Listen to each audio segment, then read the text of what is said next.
You can go on Instagram right now and find all kinds of motivational memes and quotes and fitness models posing, not looking at the camera, looking into the distance with some type of caption that goes like, "I'm not where I once was, yet I'm not where I want to be, and the haters fuel my fire, and I'm going to change the world," something like that. That stuff will give you external motivation. That will motivate you for 5, 10 seconds, maybe a couple minutes. What you need is that internal motivation. Now I know you've heard this before, but don't stop watching this video because it's going to be short. I want to tell you once and for all how this motivation thing really works and how you can trigger on your motivation. The first step is for you to write down on a piece of paper exactly what you want from life. Now I'm not just saying fitness, I'm talking life.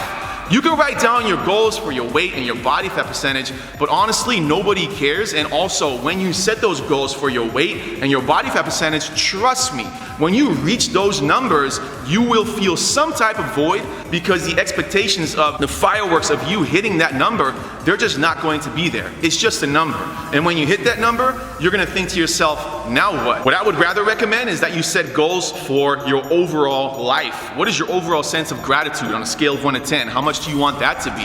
Where do you want to live? What kind of job do you want to have? What kind of money do you want to make? What kind of car do you want to drive? What kind of surroundings do you want to have? So that you wake up and your attitude is always glass half full. Get specific with this. How many shower heads do you want to have in your shower, and which direction are they spraying when you turn it on? The more specific you get, the more likely you are to attract it into your life. Now you have to ask yourself, what do you need to do to get all that into your life? You might have to sacrifice some things, up your level in your job, become better, increase your capacity overall so you can get all those things on that list. Then you get to the fork in the road, you gotta ask yourself, are you willing to put in the work? If the answer is yes, and you're willing to make sacrifices to get whatever it is that you want in your life, and probably separate from 90% of your surroundings because they're not gonna be able to understand, get all that work that you need to do, chop it up in smaller chunks and attack it one step at a time. And you keep doing that until the day that you die. The more successful you get in life, the more help you will need to keep that mindset positive. The most successful people in life, they seek more and more help. They sign up for coaching, masterminds, they read more books. I don't want to sound like some life coach here, so let's talk about fitness real quick. Let's say you want to lose some weight, lose some fat, build some muscle, get that dream body. You got your kids, you got your wife, you're busy at night. You don't have time to work out at night. You work all day.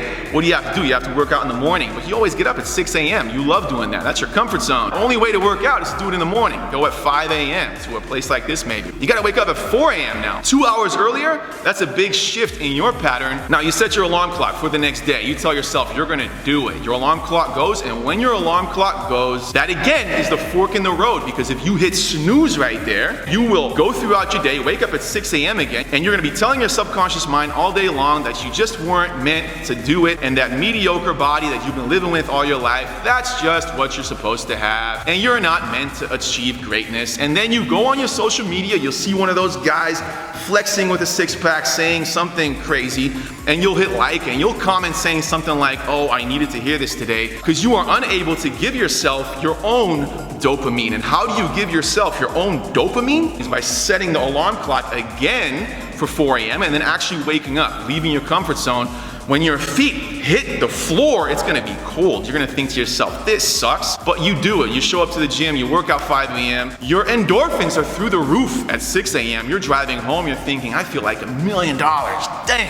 And all day long, you're telling yourself, I'm such a winner. Your subconscious is getting stronger and stronger, and those inspirational quotes on Instagram, Facebook, where do they go? You don't see them anymore because you don't have time for that stuff anymore. If you're feeling a lack of motivation right now, you went through 3 months watching way too much Netflix, and they're not even making new movies right now, so you better go slow on the Netflix before you run out. It's time to leave your comfort zone again. That will give you that internal motivation. And the internal motivation, that will be an eternal flame.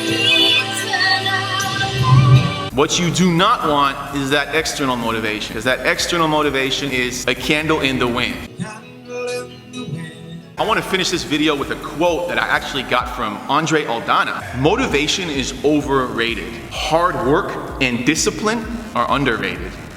And that's the truth right there. So, get out of bed, guys. You can do so much more than you think you can. Go do it.